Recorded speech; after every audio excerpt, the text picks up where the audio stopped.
Welcome into the In the Money podcast for KeenelandSelect.com. Tom Leach along with Jim Goodman, Keeneland's Director of Mutuals and Simulcasting, as we take a look at the late pick four for Sunday's card, October 15th. Jim and I were battling it down to the wire for the pick four on the Friday card, and you knows me out, so it's 2 days in a row you've given out the pick four here, so good for you. $1,500 went on Thursday and $389 on Friday. So I'm not really sorry I nosed you out. I don't win many photos, so I was happy to win that one by about 3 inches. It's like football teams and basketball teams that don't apologize for their record never apologize for wins.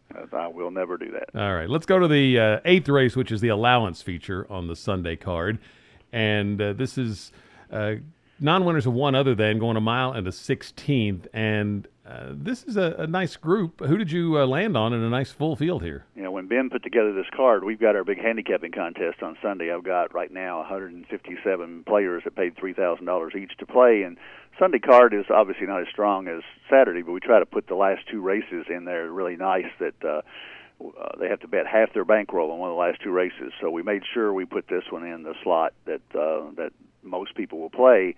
I went to Corby here, the 4-horse. There's a little bit of a hidden line in his past performances, or in her past performances, that maybe somebody might miss, and you might get a little bit of a price on her. She ran in the ladies sprint at Kentucky Downs on September 9th, and the two horses that finished first and third in that race were Lull and Morticia, and they came back and ran first and third in reverse order in the Franklin County on Friday here. So that's going to be a key race that's not really designated as a key race because the italics aren't in here. But those two horses ran big. Lull had some traffic trouble and had a real shot at winning, and Morticia ran really big. So Corby coming out of that race, I think, sets up really well for her here. So I'm going to take her on top. I'm going to also use Summer Luck because of back class. She's running grade ones before. She ran the Ashland here last year. They switched her over to the turf, and she's been consistent.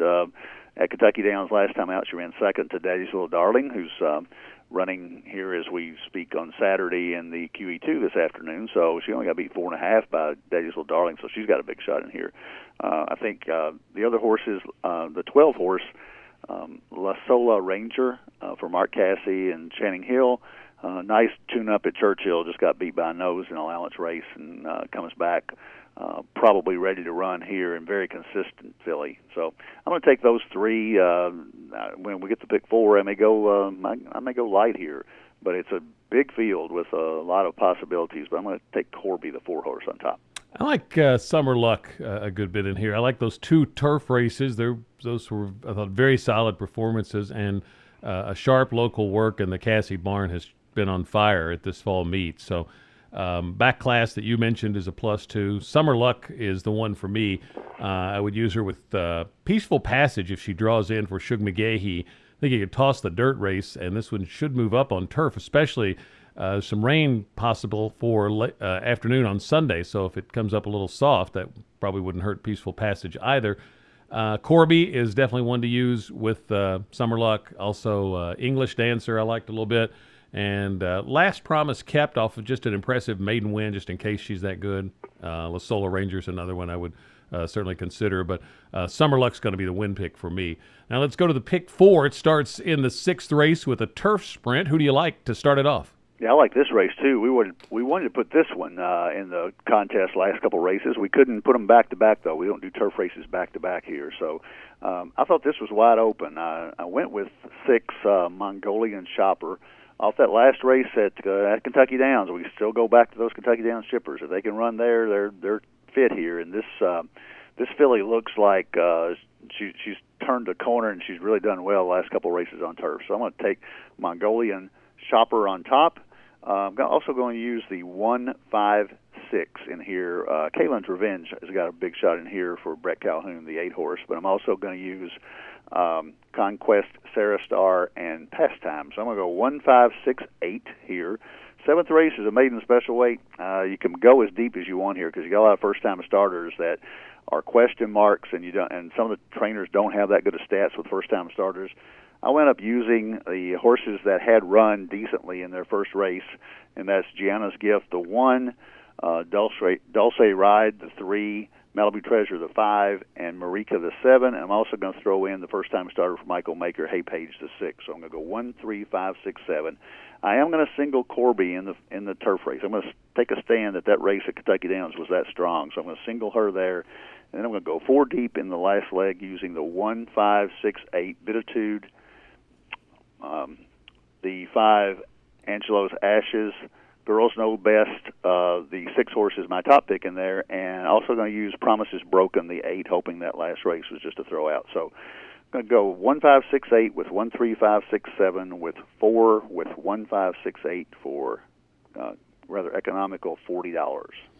I am going to go with 4 horses in the first leg, that turf sprint. Keeneland's Revenge is the one that I picked. The trainer's a 20% hit rate on turf sprints. I like that, and the experience edge I thought was noteworthy. Mongolian Shopper I'm using. Brielle's Appeal, just off an impressive maiden win, in case she's that good, and She's Taken I'm going to include. I'm going to use 6 in the 2-year-old filly maiden race. Malibu Treasures, slight nod on the win pick. Ian Wilkes horses are not usually cranked up for the first start, so move up in the second start like this one, so I think she could move up. Gianna's Gift, Marika, using both of those. I'm going to use Hey Page. And then I'm going to use a couple of horses that were pricey buys out of 2-year-old sales. And I always like to look for that angle. Jillian Cano, who took money in the debut and has good works on the dirt course. And then Persephone's Dawn, if that's how you pronounce that, another pricey 2-year-old sale purchase. I'm going to single Summer Luck, so we're both singling, just different horses in the allowance feature, and then I'm using 4, 5, 6, 8, most of the same ones you are in the last leg. So 4 by 6 by 1 by 4 for me. That's our pick 4 plays for the Sunday card.